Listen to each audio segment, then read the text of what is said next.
दोस्तों mid cap mutual fund जो होते हैं वो मिड कैप कंपनीज में इन्वेस्ट करते हैं। Mid cap mutual fund small cap mutual fund से थोड़े कम रिस्की होते हैं, लेकिन ये लार्ज कैप म्यूचुअल फंड से ज़्यादा रिटर्न प्रोवाइड करते हैं, इसलिए लोग मिड कैप म्यूचुअल फंड में इन्वेस्ट करते हैं। अब मिड कैप म्यूचुअल फंड यानी वो कंपनी जिसका मार्केट कैपिटलाइजेशन 5000 करोड़ से तो ज़्यादा है लेकिन 20,000 करोड़ से कम है, उन कंपनीज को मिड कैप कंपनीज कहा जाता है। और मिड कैप म्यूचुअल फंड इन्हीं मिड कैप कंपनीज में अपना ज़्यादा इन्वेस्टमेंट करते हैं। तो दोस्तों मिड कैप म्यूचुअल फंड में उन्हें इन्वेस्ट करना चाहिए जो लार्ज कैप म्यूचुअल में इन्वेस्ट करते हैं लेकिन थोड़ा ज़्यादा रिस्क ले सकते हैं अपने पोर्टफोलियो में, तो वो मिड कैप की तरफ जा सकते हैं। या फिर उन्हें इन्वेस्ट करना चाहिए जो सिर्फ स्मॉल कैप में इन्वेस्ट करते हैं और थोड़ा कम रिस्क लेना चाहते हैं, तो वो मिड कैप म्यूचुअल फंड के में जाके इन्वेस्ट कर सकते हैं। तो चलिए दोस्तों, मैं हूँ सुनील, स्वागत करता हूँ आपका आज के इस वीडियो में जिसमें हम डिस्कस करने वाले हैं आपके साथ top 3 best mid cap mutual funds के नाम। तो चलिए वीडियो को स्टार्ट करते हैं। तो दोस्तों फर्स्ट म्यूचुअल फंड हमारे आज के इस वीडियो का है PGIM India mid cap opportunities fund direct growth. इस फंड की लेटेस्ट NAV एज ऑन 8 अप्रैल है 48.30 रुपीज। इस म्यूचुअल फंड ने रिटर्न्स प्रोवाइड किया है उनके इन्वेस्टर को जब से ये म्यूचुअल फंड लॉन्च हुआ है तब से लेकर अब तक 20.74% के एवरेज रिटर्न प्रोवाइड कर चुका है। तो दोस्तों म्यूचुअल फंड की थोड़ी डिटेल्स में अगर बात करें तो फंड का एग्जिट लोड 0.46% का है, जो कि एक बेहतरीन एग्जिट लोड है मिड कैप कैटेगरी में। फंड में अगर एग्जिट लोड की बात करें तो फंड में आपको 0.5% का एग्जिट लोड देना होगा। अगर आप 3 मंथ्स के अंदर इस म्यूचुअल फंड से कोई भी रिडम्पशन लेते हैं तो AMC आपको 0.5% का एग्जिट लोड चार्ज करेगी। फंड का AUM 4360 करोड़ का है। इस म्यूचुअल फंड में कोई भी लॉक इन पीरियड नहीं है और फंड को लॉन्च हुए 8 ईयर्स 4 मंथ हो चुके हैं। मिनिमम इन्वेस्टमेंट आप इस फंड में कर सकते हैं 1000 रुपीज की SIP और लमसम कर सकते हैं 5000 रुपीज से। तो दोस्तों बात करते हैं इस म्यूचुअल फंड के एलोकेशन बाय मार्केट कैप की, यानी कि ये म्यूचुअल फंड आपसे पैसे लेके कौन कौन से सेक्टर्स में इन्वेस्ट करता है, कौन सी कैटेगरीज में इन्वेस्ट करता है। तो कैटेगरीज की बात करें तो लार्ज कैप में इस म्यूचुअल फंड ने इन्वेस्ट कर रखा है 8.19% आपका पैसा। मिड कैप में ये इन्वेस्ट करते आ रहे हैं 76.33% पैसा और स्मॉल कैप में इनकी इन्वेस्टमेंट 10.64% की है। लार्ज कैप कैटेगरीज के बाद अगर बात करें सेक्टर्स की तो टॉप 4 सेक्टर्स में इस म्यूचुअल फंड ने कैपिटल गुड्स के सेक्टर्स में इन्वेस्ट कर रखा है 16.26%। फिनेंशियल सेक्टर्स में इनकी इन्वेस्टमेंट 13.14% की है। हेल्थ केयर में इन्होंने इन्वेस्ट कर रखा है 11.65% और ऑटोमोबाइल इंडस्ट्री में इनका इन्वेस्टमेंट है 9.1% का। तो दोस्तों सेक्टर्स के बाद अगर बात करें इस म्यूचुअल फंड ने कौन सी वो 4 कंपनीज में अच्छा इन्वेस्ट कर रखा है, तो टॉप 4 कंपनीज में जो इनकी होल्डिंग्स है उसमें परसिस्टेंट सिस्टम लिमिटेड में इन्होंने 3.98% इन्वेस्ट कर रखा है। ओडिशा सीमेंट में 3.8%, ABB लिमिटेड में 3.61% और NIT टेक्नोलॉजी लिमिटेड में इन्होंने 3.38% इन्वेस्ट कर रखा है। तो दोस्तों फाइनली अब बात करते हैं इस म्यूचुअल फंड में आपने 10,000 रुपीज़ की SIP ली होती 5 साल पहले, तो आज आप इस म्यूचुअल फंड से कितना पैसा रिडीम कर पाते थे।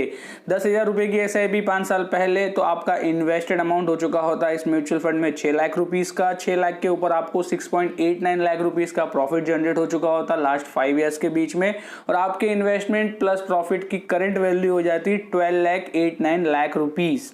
तो दोस्तों नेक्स्ट म्यूचुअल फंड हमारे आज के इस वीडियो का है axis mid cap direct plan growth, जिसकी लेटेस्ट NAV 8 अप्रैल के हिसाब से 76.84 रुपीज़ की आ रही है।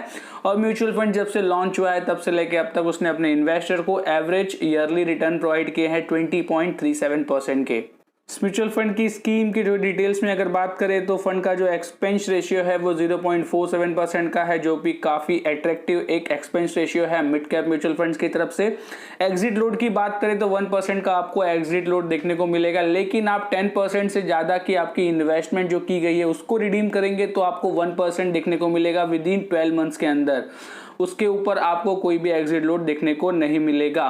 फंड का एक्सपेंस रेशियो 16,518 करोड़ का है, काफ़ी बड़ा म्यूचुअल फंड है दोस्तों।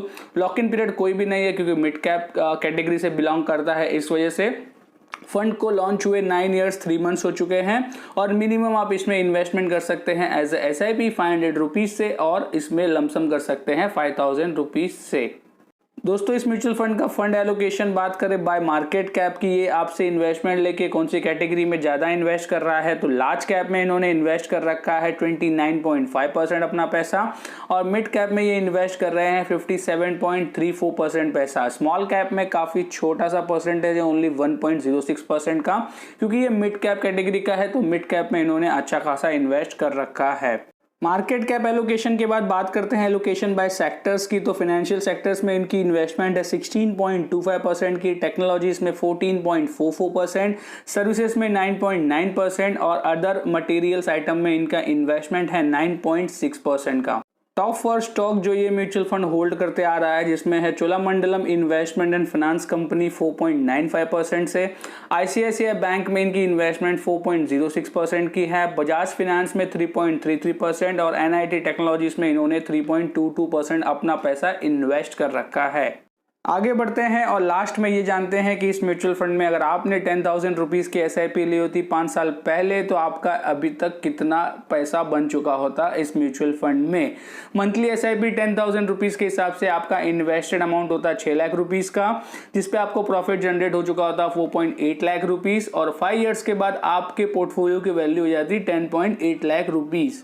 सो फ्रेंड नेक्स्ट और लास्ट म्यूचुअल फंड हमारे आज के इस वीडियो का है Quant mid cap fund direct growth, जिसकी latest NAV as on 8 April 141.3 rupees की है।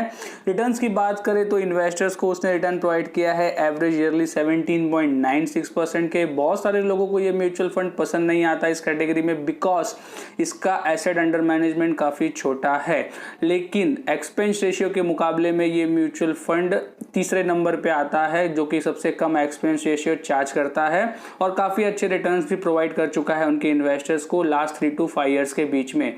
इस वजह से इस म्यूचुअल फंड को हमने इस वीडियो में 3rd रैंक को प्रोवाइड किया है।